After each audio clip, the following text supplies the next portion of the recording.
আমরা রমজানের শেষ 10 রাত্রে, গুরুত্বপূর্ণ রাত না, আমরা এই 10 রাত্রে কাটাই শপিং করে। কি করে কাটাই? শপিং করে।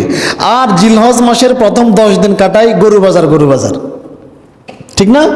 আমলের কোনো দেখা সাক্ষাৎ নাই। আয় হায়, এই 10 দিনের প্রথম আমল হচ্ছে পূর্ববর্তী পাপের জন্য আল্লাহর নিকট তাওবা ইস্তেগফার করা। আল্লাহর নিকট তাওবা ইস্তেগফার করা, পরবর্তী সময়ে আর পাপে ফিরে যাব না এই মর্মে আল্লাহর সামনে ওয়াদা করা।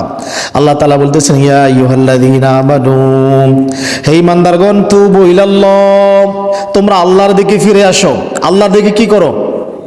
আল্লাহর দিকে, আল্লাহর কাছে শুধু ক্ষমা চাও এই কথাই বলে নাই, কি বলছি? তোমরা আল্লাহর কাছে ফিরে আসো। তুবু, ফিরে আসো। কিভাবে ফিরে আসবা? পাপ সহকারে ফিরে আসা যায়? পাপ সহকারে কি ফিরে আসা যায়? যায় না। একটা ছেলে নেশা করেছে, মদের বোতল নিয়ে কি বাপের বাড়িতে বাপের সামনে আবার ফেরত আসা যায়? নাকি মদের বোতল নেশা করে নেশা ফেলে দিয়ে আবার বাপের পরিবারে ফেরত আসবে? আল্লাহ তাআলা বলতেছেন, তোমরা ফিরে আসো। তুবু ইলাল্লাহ, তোমরা আল্লাহর দিকে ফিরে আসো। তাওবাতান নাসুহা, খালেসভাবে তওবা করে ইস্তেগফার করে আল্লাহর দিকে ফিরে আসো। এই 10 দিনের প্রথম কাজ হচ্ছে বেশি বেশি তওবা ইস্তেগফার করা। এই 10 দিনের কাজ হচ্ছে ফরজ নামাজ তো আদায় করবই। গরু বাজার, গরু কিনতে গিয়া কোরবানি একটা ওয়াজিব বা কারো মধ্যে সুন্নতে মুআক্কাদার একটা বিধান পালন করতে গিয়া আমরা অধিকাংশই কোরবানি দাতা জোহর আসরের গলায় ছুরি চালাই দিছি। গরুর গলায় ছুরি দেওয়ার আগেই আমরা জোহর আসরের গলায় ছুরি দিয়ে দিই না। এই 10 দিন ফরজ সালাতের পাশাপাশি নফল সালাত পরিমাণ বাড়িয়ে দিতে হবে। জোহরের নামাজ আদায় করেছেন, পরবর্তী 2 রাকাত নফল নামাজ আদায় করেন। ফজর একটু আগে এসেছেন, সুন্নতের আগে 2 রাকাত নফল নামাজ পড়েন, তাহাজ্জুদের নিয়তেই পড়েন, আল্লাহ তাআলা কবুল করবে। এরপরে ফজরের 2 রাকাত সুন্নত পড়েন, ফরজ পড়েন।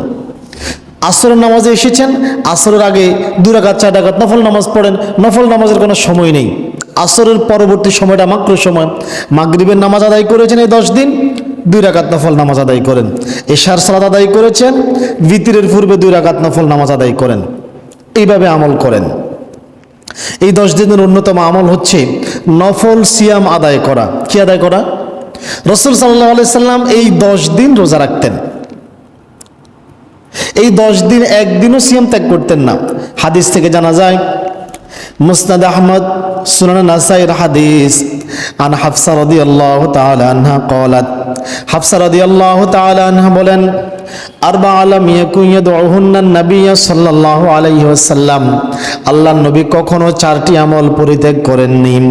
সিয়ামিন আশুরা, 1 নম্বর হচ্ছে আশুরার রোজা। কোন দিনের রোজা? মুহররম মাসের 10 তারিখ আশুরার রোজা কখনো ত্যাগ করতেন না। ও সিয়ামিল আশরি, জিলহজ মাসের প্রথম 10 দিনের রোজা। হুজুর, 10 দিনকে রোজা রাখা যায়? ঈদের দিন না রোজা রাখা হারাম? ঈদের দিন রোজা রাখা হারাম না? তাহলে আল্লাহ নবী 10 দিন কিভাবে রোজা রাখতেন? আল্লাহ নবী ঈদের দিনে রোজা রাখতেন। কতটুকুন রাখতেন? পশু কোরবানি দেওয়া পর্যন্ত আল্লাহ নবী রোজা রাখতেন। পশুর গোশত দিয়ে চেষ্টা করতেন, পশুর গোশত দিয়ে ইফতার করা, মানে খানা শুরু করা।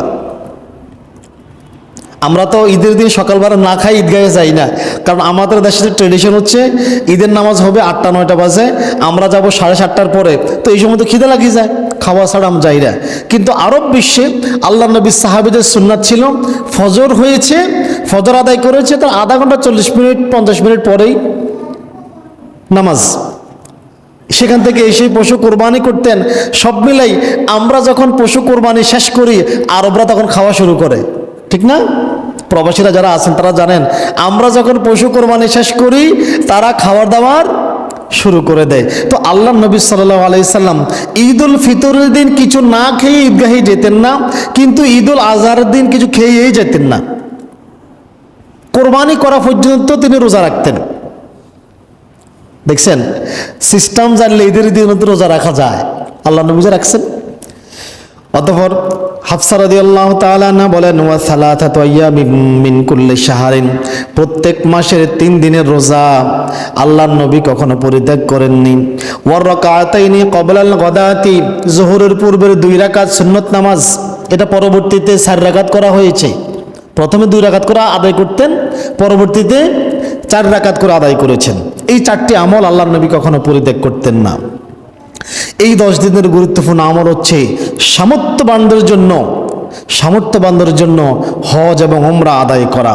এই 10 দিনের এত মর্যাদার সবচেয়ে বড় কারণ হচ্ছে মুসলমানদের মহাসমাবেশ, মহাসম্মেলন হজ, যে ব্যাপারে আমরা ইতিপূর্বে আলোচনা করেছিলাম। এই 10 দিনের আমল হচ্ছে বেশি বেশি জিকির আজকার করা, তাকবীর বলা, যেটা আব্দুল্লাহ ইবনে উমর করতেন, আবু হুরায়রা রাদিয়াল্লাহু তাআলা আনহু করতেন, সাহাবীগণ করতেন। চলতে ফিরতে তাকবীর বলতেন, তাসবিহ করতেন, সুবহানাল্লাহ, আলহামদুলিল্লাহ, আল্লাহু আকবার, লা ইলাহা ইল্লাল্লাহ, এইভাবে তাসবিহ করতেন।